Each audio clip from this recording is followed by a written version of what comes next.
Unfortunately, I don't think I've seen a full stack implementation of all of these things. Okay. We, I guess you could say that this is theory crafting, but it's absolutely not. I've seen parts of this work at different places.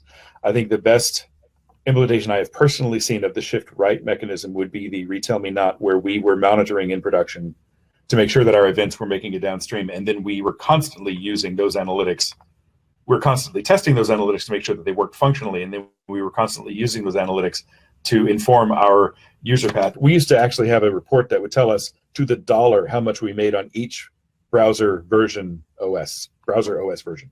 Yeah. So we'd say Safari 12.14, we made $127,000 less than whatever. Yeah. It would tell us to the dollar. So we would be able to say, not only, okay, now we can finally stop testing IE6.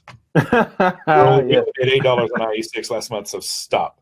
And then there's a lot of pain in that laugh, Vernon. I know that.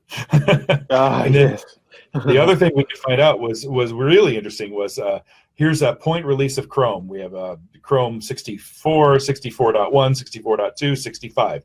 64.0 and 64.2 had this fun, like very consistent level of traffic. 64.1 dropped. I don't know what happened. And we were able to use that to tell us something in 64.1 is broken.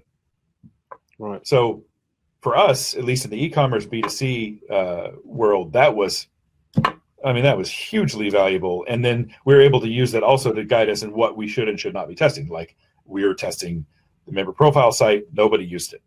Well, let's not do, hours and hours of testing on that kind of thing. So I know that a ton of companies are doing shift left correctly or very well. It's not necessarily one tool over another. It's a combination of Cypress. We have our own headless testing offering at the moment.